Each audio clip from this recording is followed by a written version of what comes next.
Pemuritan yang intensional adalah pemuritan di mana kita berkomitmen untuk menghasilkan suatu kualitas produk tertentu, perubahan hidup tertentu, dan juga komitmen untuk membawa orang dalam proses yang diperlukan menuju ke sana.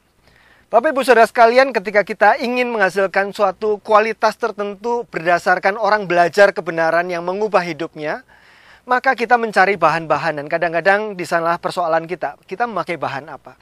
Bapak Ibu Saudara sekalian, kita bisa memakai semua buku-buku yang sudah ditulis di dalam bahasa Indonesia untuk kita pakai sebagai bahan pemuritan kita sesuai dengan kualitas atau kebenaran yang mau kita ajarkan. Bagaimana caranya? Kita belajar tentang The Swedish Method. Disebut Swedish Method karena metode ini pertama-tama dipakai, dikembangkan di antara kelompok mahasiswa di Swedia. Pada dasarnya Swedish Method adalah memberi tanda-tanda kepada bacaan yang sedang kita pakai. Misalnya kita membaca bagian Alkitab atau satu buku tertentu, kita memberikan tanda light bulb, bola lampu, memberikan tanda tanya, dan memberikan tanda panah. Apa itu tanda-tanda ini?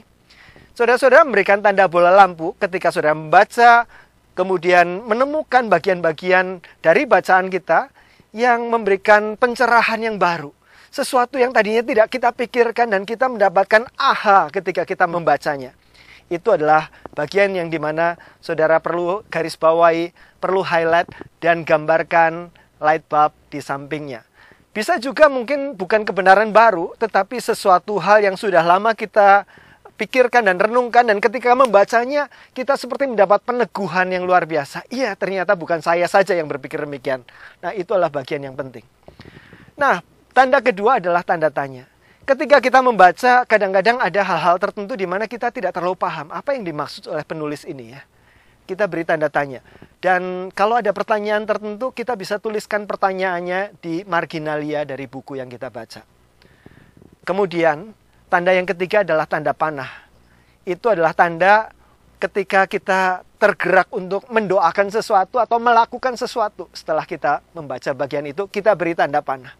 Dan kita tuliskan apa yang akan kita lakukan atau apa yang kita doakan. Itulah Swedish Method. Dengan kita menggunakan tanda-tanda ini, kita siap untuk masuk ke dalam pertemuan pemuritan di dalam kelompok kecil.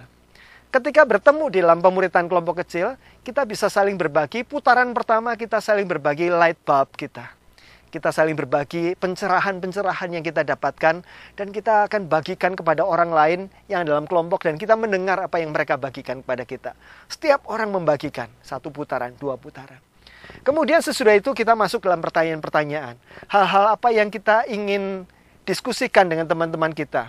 Hal apa yang menurut kita kok kurang jelas bagian ini.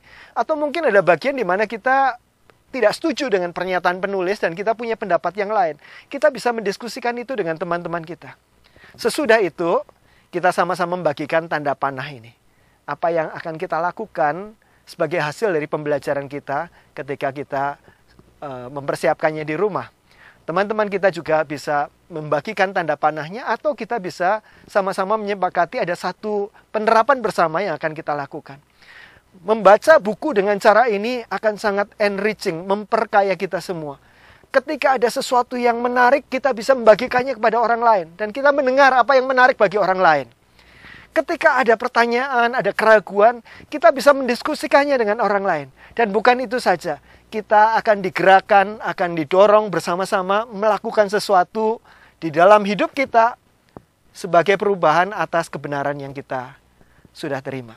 Dengan cara demikian kita bisa menggunakan buku apapun yang sesuai dengan tujuan dari pemuritan yang sedang kita lakukan untuk membawa orang dalam proses dan produk yang diharapkan. Di dalam serial Disciple Site berikutnya, kita nanti akan melihat beberapa buku yang bisa Bapak Ibu pertimbangkan untuk dipakai dengan menggunakan Swedish Method ini di dalam pemuritan Bapak Ibu Saudara sekalian. Sampai jumpa di lain kesempatan.